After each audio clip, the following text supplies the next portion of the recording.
கிறிஸ்துவுக்குள் மிகவும் அன்பான கர்த்தருடைய பிள்ளைகள் யாவரையும் இந்த நிகழ்ச்சியின் மூலமாய் தொடர்ந்து உங்களை சந்திப்பதிலே பெரிய மகிழ்ச்சி அடைகிறேன். நீங்களும் அனுதினமும் இந்த வார்த்தைகளின் வாயிலாக ஆசீர்வதிக்கப்பட்டு கொண்டு வருவீர்கள் என்று நான் கர்த்தருக்குள் நம்புகிறேன். உண்மையாகவே இது தேவனுடைய வசனம். அது எதற்காக அனுப்பப்படுகிறதோ அதை உங்கள் வாழ்க்கையிலே செய்து முடிக்கும் என்ற நம்பிக்கையோடு இருங்கள். ஆண்டவர் அதை நிறைவேற்ற வல்லவர். இன்றைக்கும் நம்முடைய சிந்தைக்கான தேவனுடைய வசனம் யோவான் எழுதின சுவிசேஷ புஸ்தகம் 14வது அதிகாரம் 27வது வசனம். சமாதானத்தை உங்களுக்கு வைத்து போகிறேன், என்னுடைய சமாதானத்தையே உங்களுக்கு கொடுக்கிறேன். இப்போ நான் படித்த இந்த வசனமானது இந்த வசனத்தின் முதல் பகுதி. இயேசு கிறிஸ்து பல காரியங்களை ஜனங்களோடு பேசுகிறார், தன்னோடு இருந்த சீடர்களோடு பேசுகிறார். இன்னும் நெருக்கமான வட்டத்தில் இருந்த சீடர்களோடு சில விஷயத்தை பேசியிருக்கிறார். இந்த பகுதியில் அவர் பொதுவாக சொல்லும் பொழுது சொல்லுகிறார், சமாதானத்தை வைத்து போகிறேன். அதோட சொல்லியிருந்தா இது உலகத்தில் இருக்கிற மனுஷன் மாதிரி சொல்றாங்கன்னு சொல்லலாம். கூட இன்னொரு வார்த்தையும் சொல்றாரு, என்னுடைய சமாதானத்தையே வைத்து போகிறேன். இதை கேட்டுக்கொண்டிருக்கிற உங்க வாழ்க்கையில ஒருவேளை சமாதானம் இல்லாமல் நீங்க இருக்கலாம். ஒருவேளை சில பிரச்சனை நிமித்தம் சமாதானத்தை நீங்கள் இழந்திருக்கலாம். ஏதோ ஒரு சூழ்நிலை உங்க வாழ்க்கையில சமாதானத்தை கெடுத்திருக்கலாம்.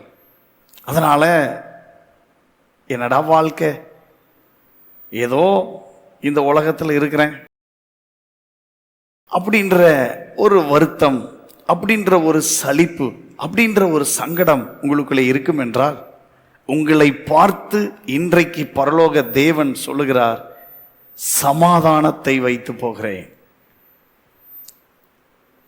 அதுவும் என்னுடைய சமாதானத்தை வைத்து போகிறேன். ஆண்டவர் இயேசு சொன்ன வார்த்தை இது ரொம்ப முக்கியம். அவர் கொடுக்கிற சமாதானம் மகிமையானது. அவர் கொடுக்கிற சமாதானம் நிலையானது. அவர் கொடுக்கிற சமாதானம் மேலானது, மேன்மையானது என்பதை முதலாவது நீங்கள் அறிந்திருக்க வேண்டும். இன்னைக்கு உலக மனிதர்கள் சமாதானத்திற்காக சில முயற்சி எடுக்கிறாங்க. நான் நம்புறேன், ஆண்டவரை நம்புகிற பிள்ளைகள் யாரும் முயற்சி எடுக்க வேண்டாம். அவர் சமூகத்தில் அமர்ந்தா போதும், சமாதானம் நதி மாறி வரும். சமாதானம் கடற்கரை மணலை போல இருக்கும். இந்த இடத்துல தான் சொல்றாரு, என்னுடைய சமாதானத்தை உங்களுக்கு வைத்து போகிறேன்.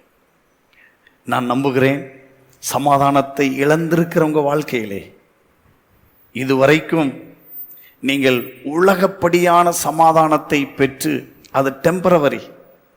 இன்றைக்கு ஆண்டவர் சொல்றாரு, பெர்மனண்டா, நிரந்தரமா என்னுடைய சமாதானத்தை உங்களுக்கு நான் வைத்து போகிறேன், உனக்காக நான் வைத்து போகிறேன். ஒருவேளை பல்வேறு வருத்தங்கள், பல்வேறு தொந்தரவுகள், வேலை செய்கிற இடத்துல ப்ரெஷர் அல்லது டார்கெட்டு, இன்னும் சிலர்லாம் கார்னர் பண்ணுறாங்க. அதனால வேலை செய்கிற இடத்துல ஒரு சமாதானம் இல்லாமல் உங்கள் மனது காணப்படலாம். உங்களுடைய உள்ளான மனிதன் சலிப்போடு இருக்கலாம். இன்றைக்கு கர்த்தர் சொல்றாரு, ஏன் சமாதானத்தை உனக்கு வச்சிட்டு போறேன், நீ கவலைப்படாத, சமாதானத்தோடு இருப்பதை உன் கண் காணும், நீ அனுபவிப்பாய். ஜெபிப்போமா? அருமையான ஆண்டவரே, நீங்க உங்க சமாதானத்தை எங்களுக்கு வைத்து போவதாக வாக்கு பண்ணி இருக்கிறீங்க. அதற்காக ஸ்தோத்திரம். என்னுடைய சமாதானத்தையே வைத்து போகிறேன் என்று சொன்ன நல்ல வார்த்தைக்காக ஸ்தோத்திரம். நீங்க சமாதான காரணர், சமாதான பிரபு, சமாதானத்தை உண்டு பண்ணும் ஆக்கினை உங்க மேலே வந்ததற்காக ஸ்தோத்திரம். இன்றளவும் எல்லா மனிதர்களையும் நீங்க சமாதானமாய் நடத்துறீங்களே, ஸ்தோத்திரம். அப்படி இந்த நாளிலும் யாரெல்லாம் சமாதானத்தை இழந்து சமாதானத்திலே குறைவுபட்டு தன் மனதிற்குள்ளே வேதனையோடு, தன்னுடைய வீட்டிற்குள்ளே அழுகையோடு, தன்னுடைய வேலை ஸ்தலத்திலே வெறுப்போடு காணப்படுகிறார்களோ அனைவருக்கும் உம்முடைய சமாதானத்தை இப்பொழுதே நீர் அனுப்பி தருகிறதற்காக ஸ்தோத்திரம். இன்று முதல் அவர்கள் சமாதானமற்றவர்களாய் அல்ல, உம்முடைய சமாதானத்தை உடையவர்களாய் வாழ கிருபை தார். இயேசு கிறிஸ்துவின் மூலம் பிதாவே, ஆமென், ஆமென். நிச்சயமாக இந்த நாள் முழுவதும் ஆண்டவராகிய இயேசு கிறிஸ்துவனுடைய சமாதானத்தோடு நீங்கள் இருக்க காண்பீர்கள். May God bless you.